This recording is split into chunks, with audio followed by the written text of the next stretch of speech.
guys, welcome to Office Blokes Reacts. I'm Office Bloke Dave.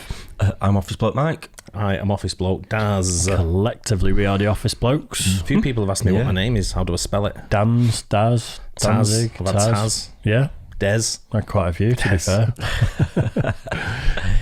Usually we take the piss a lot more with our intros, but this seems like it's going to be quite a deep video, so we're going to maybe not do that this time. We are the Office Blokes. We've got a Patreon page, believe it or not. Indeed. Go and have a look at patreon.com, Office Blokes React.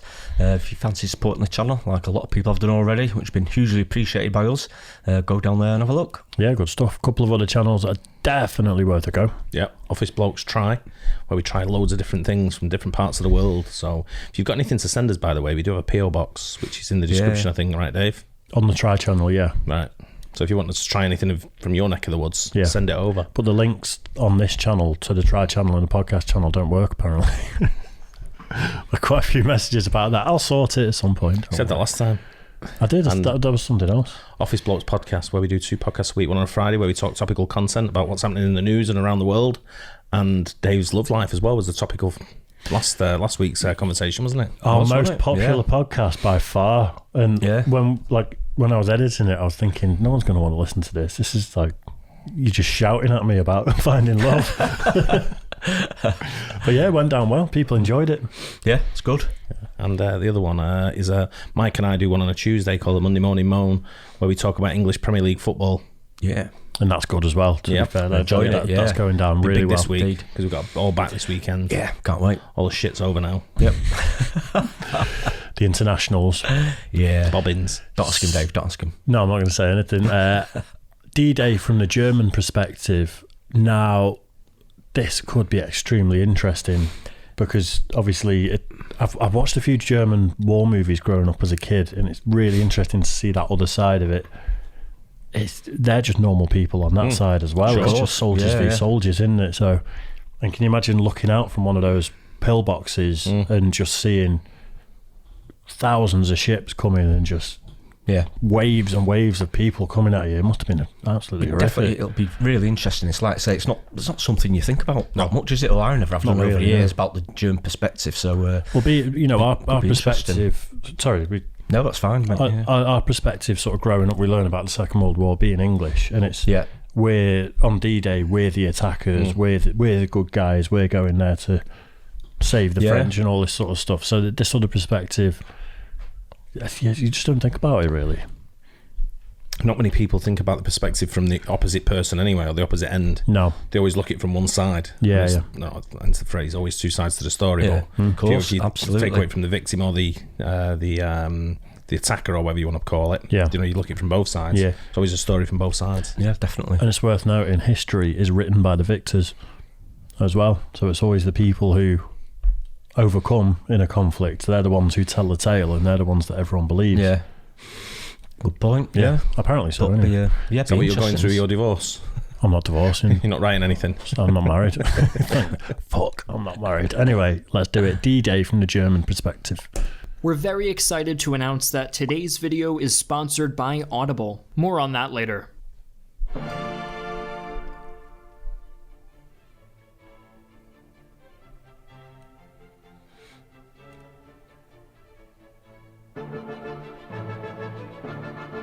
It's a good intro. I like it.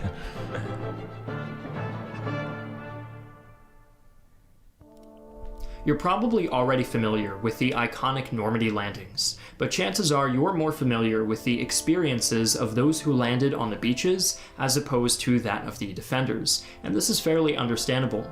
As military historian Robert M. Citino puts it, the D-Day landings have become one of the Allies' great historical epics, whereas for the opposite side, the romance vanishes, leaving the uninspiring spectacle of a once proud military force no longer up to the challenge.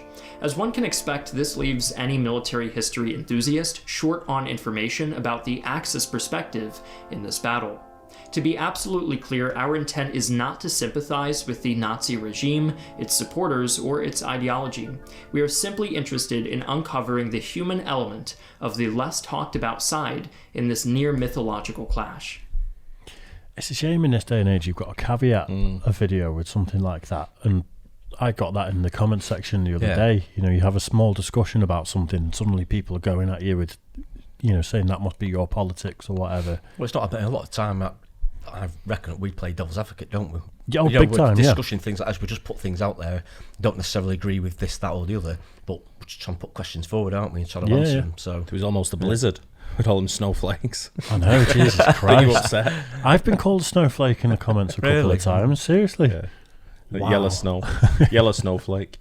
First, we'll need to provide context before discussing the landings at Normandy. The confrontation on the Atlantic shoreline was long in the coming. As early as autumn of 1943, Hitler had gathered his chiefs of staff and told them that all signs point to an offensive against the Western Front no later than spring 1944. But spring passed and the Allies had yet to strike, making the atmosphere for the Germans almost unbearably tense. It didn't help that Field Marshals von Rundstedt and Rommel, the two men charged with protecting the Atlantic coast, fundamentally disagreed over the issue of tank placement. Rommel knew that because the Luftwaffe was occupied on the Eastern Front, keeping panzer divisions stationed inland, as von Rundstedt ordered them to do, was folly.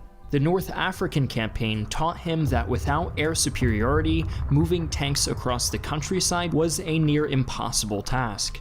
The German soldiers, meanwhile, did the only thing they could do to mask their apprehension. They made jokes. One went something like, if you see a black plane, it's British. If you see a white plane, it's American. When you see nothing at all, it's the Luftwaffe. The others among them, who were Polish, Georgian, and Soviet prisoners impressed into Nazi service called the Ostlegionen, probably weren't in the mood for making jokes, having been dragged hundreds of miles away from their home countries. They, along with the German soldiers who had been wounded in action, made up a significant portion of soldiers stationed on the Atlantic coast. By the time the That's crazy, isn't it? It's basically prisoners of war fighting for them. I didn't know they did that at all. I guess you can use as much manpower as you need. Well, yeah. I can see you'd have prisoners of war digging the trenches and stuff like that, but to actually arm them seems crackers to me. Yeah, I didn't know they did that. No, it's madness, isn't it? Yeah. invasion broke out, some of these troops had not been fed for several days. One soldier, Paul Goetz, who was only 17 at the time, recalls the following. I hadn't had any food or water for 3 days, so around 6 a.m. I walked to a village and begged for milk. The French there knew me, but this time they said, "Go away, the Allies already landed with tanks." It seems that at this juncture, the French no longer felt the need to be as friendly to their occupiers. To make matters worse for the German side, they lacked not only food and supplies, but directive in the immediate lead-up to D-Day. Having been convinced that the Allies wouldn't dare cross the Channel in June because of poor weather conditions, Rommel had gone home to celebrate his wife's birthday and to subsequently meet with Hitler. Von Rundstedt opted not to disturb Rommel because of his mistaken belief that the paratrooper landings, which took place on June 5th, a day before the naval invasion, were a ploy to distract the Germans from the real Allied target, Calais. By the time Rommel arrived on the evening of June 6th, it was too late. All 5 of the landing sites the Allies selected were secured. Operation Fortitude, the Allied deception strategy, had done its work. Now that we understand the Do you know what that was when they were carrying a tank? We had stationed in different points in England where a landing could have taken place across a different bit of the channel. We had inflatable tanks everywhere, so the German planes fly over. The force was massing there. They thought they were tank positions. Yeah, so we basically tricked them to think we were going to land somewhere else, so they had to spread themselves thin. Yeah. And then we went for where we went for. Clever. Up to this momentous event, let's take a look at the Normandy landings through the German soldiers' perspective. The location we'll be evaluating in this video is codenamed Utah Beach. It is one of the 5 landing sites that the Allies chose for their invasion. In the months preceding the landing, the soldiers stationed there had been busy at work, erecting gun emplacements and setting up stakes, tripods, barbed wire, and landmines. Streams had been dammed and the floodgates of the Douve were open to flood the land behind the beach as another deterrent. Such obstacles would not have been present in Normandy if Erwin Rommel hadn't learned from Axis mistakes at the Allied landings at Salerno, Italy in 1943. How many times must the German soldier have laid awake at night, questioning themselves, would it all be enough? It was on a night like this, around midnight, that over 2,000 Allied bombers began wreaking havoc on the coast. The effectiveness of the bombing raid on the night of June 5th is disputable, but unlike bombing raids of the past, there was further escalation. Paratroopers also started landing in the vicinity. Skirmishes between the paratroopers and the defenders continued until the sun came up, but by that point, it became clear that the paratroopers had not come alone. A wall of ships was slowly coming into view on the horizon, and a naval bombardment commenced. Paul Goetz, the same soldier we referred to earlier, said this of the scene. As soon as we walked over the dunes and saw thousands of ships, and all those landing boats and barrage balloons, I knew the war was lost. Who could blame him for his hope vanishing? All around him, buildings crumbled and domesticated animals ran freely. But whether they clung to hope or not, the defenders were still prepared to put up a fight despite the chaos unleashed around them. With minimal air support, they knew it was up to them to try to stop the Allied advance. At least a few soldiers must have been glad to finally face action, liberated of that feeling of not knowing when the inevitable would come.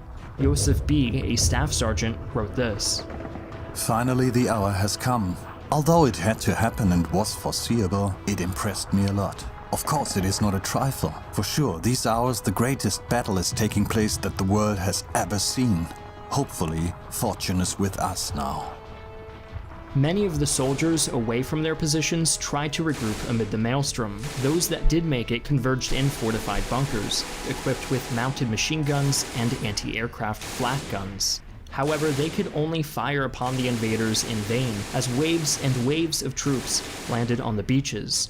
When US soldiers inevitably closed in on the bunkers, incendiary weapons like flamethrowers and white phosphorus were used with great effect.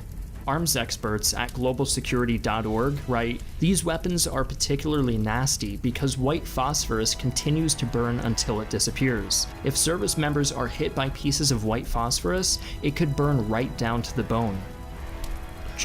Someone used that in a conflict about 10 years ago, didn't they?